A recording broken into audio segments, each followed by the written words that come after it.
Hey everyone, welcome back to my YouTube channel Literary Lord, and today we're gonna discuss a very brief summary of the drama The Way of the World, written by William Congrieve.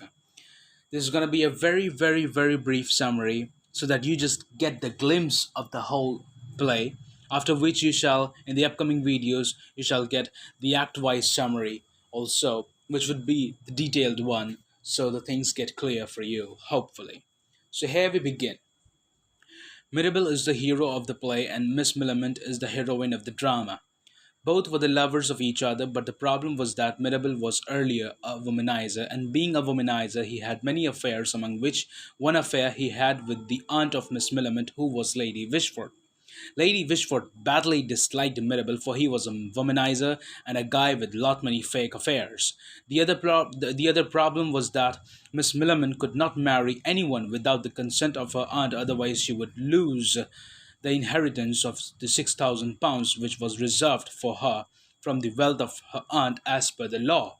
In order to tackle the problem and live a lovely and a richly life, the two lovers decided a plot.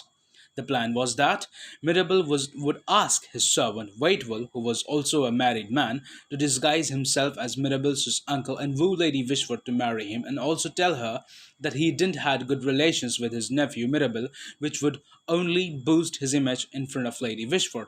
When Lady Wishford would get ready to marry him, then he would expose himself that he was a married man and also a servant, which would be a great threat to Lady Wishford's aristocratic fame, and in order to keep shut the mouths of Mirabel and Miss Millamant, she would give consent to their marriage. But the plan didn't went as expected, as a greedy friend of Lady Wishford and a secret mistress of Lady Wishford's son-in-law, Marwood, overheard the plan and played her own one in it.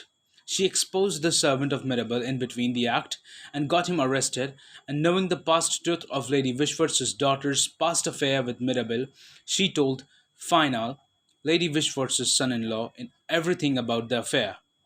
Final, after knowing all the reality, threatened Lady Wishford that he would defame her daughter, and in order to not to do that, he wanted all possessions of Lady Wishford, including the one which was reserved for Miss Millamant, as she was interested to marry Mirabel and not Sir Wilful, who was chosen by her aunt Lady Wishford. But in order to tackle this plan, Mirabel made another plan, and according to the plan, Millamant was ready to marry the choice of her lady, Sir Wilful, and in that way the £6,000 became Sir Wilful's right, and Final lost it. On the other hand, Mirabel showed the previous contract done by him and Lady Wishford's daughter, which said that all her property belonged to Mirabel. This neutralized the threatening of Final, and he had to leave in defeat, and finally Mrs. Final was also free of him, as she never loved him. Mirabel then tore the contract so that Lady Wishford's daughter could live a happy life with all her property and money. Being happy from him, Lady Wishford gave consent to Miss Millamant to marry Mirabel, after which Miss Millamant asked Sir Wilful's pardon, who had no problem in stepping back in order to let the two lovers meet. And in this way, the whole drama ended with a happy ending. Thank you so